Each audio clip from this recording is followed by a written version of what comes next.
Now, keys lie dormant in someone unless and until they became the senior apostle. Because by their very nature, as President Nelson taught us earlier, keys are the right of presidency, the right to preside. And only one man can preside. Only one man can exercise those keys in their fullness. And here's why this lesson is important today, with the call of our new prophet. What we've been talking about is succession in the first presidency. It automatically provides who the next president of the church will be. Now, people are endlessly asking or saying, couldn't the church choose someone else? Couldn't the Lord choose someone else to be the president of the church? And I'll tell you what Elder Lee said in a meeting when someone asked him that question.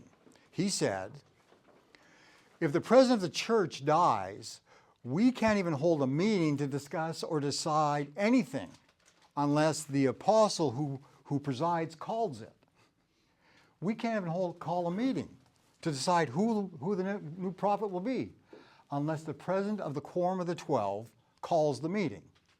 Because the president of the Quorum of the 12 is now the presiding authority of the church. He's just automatically the presiding authority. Nobody had to bat an eye to make Brigham Young the presiding authority when Joseph died, because he was the senior apostle. And remember, keys are the right of presidency, the right to preside. Here's what transpired when President Oaks was ordained the prophet. On January 11th, 1984, with the death of Apostle Marky Peterson, President Oaks was called to fill that vacancy of the 12. When he was ordained and set apart as an apostle in 1984, the hands of the first presidency and the 12 were laid on his head. And he was conferred all the keys of the kingdom of God that all the apostles held jointly. After the passing of President Nelson, at the invitation of the senior apostle, President Oaks, the 12 met at the temple. In that meeting, by unanimous sustaining, they recognized, the 12 did, that the senior apostle is the one the Lord intends to lead the church. And then they sustained him.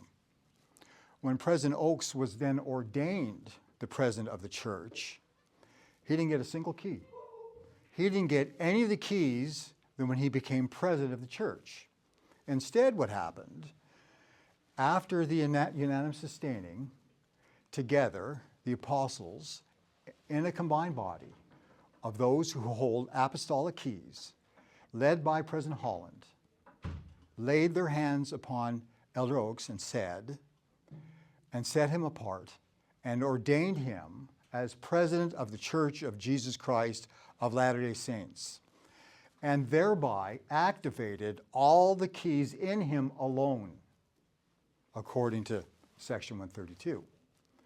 Elder Holland said, at some point in that ordination, I confirm. He didn't say I confer.